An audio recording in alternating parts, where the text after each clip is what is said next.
today we're going to be doing what's called a Fibonacci sequence.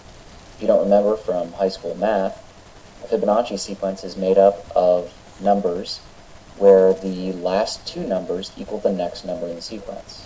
And to show you an example, if a Fibonacci sequence starts at 0, 1, 0 plus 1 is 1, 1 plus 1 is 2, 2 plus 1 is 3, 3 plus 2 is 5. It's a fairly simple sequence. So let's do that programmatically.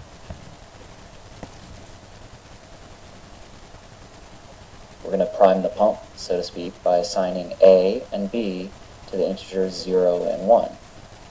This is interesting because we're doing what's called a multiple assignment.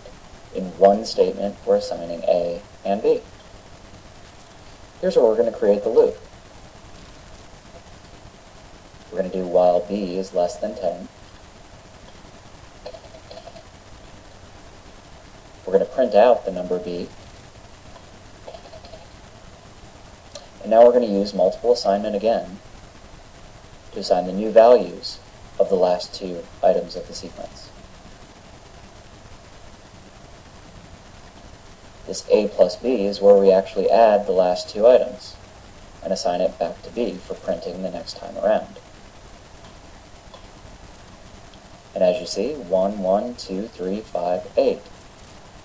What's interesting about this is a couple of things. The first thing is that in our printed output, we never specified that we wanted a carriage return.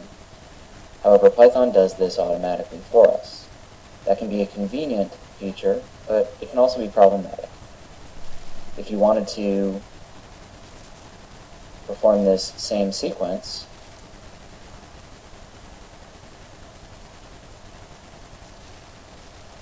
let's change this. While B is less than 1,000, print B, comma. The comma is going to tell Python not to introduce a carriage return.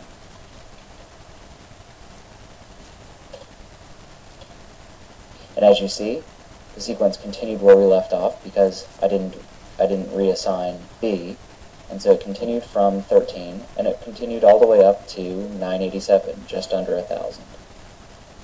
And all of these are printed on one line, and there's automatic spaces that are put in between each iteration.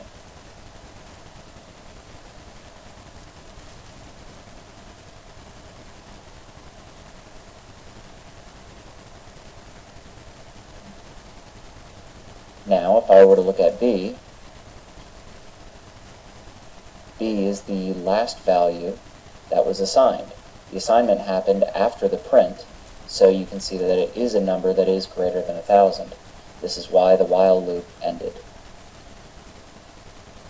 With printing, we can, as you see, we have all of the numbers in our print statement were printed on one line when we used the comma after B, but if we wanted to do that a little bit more explicitly,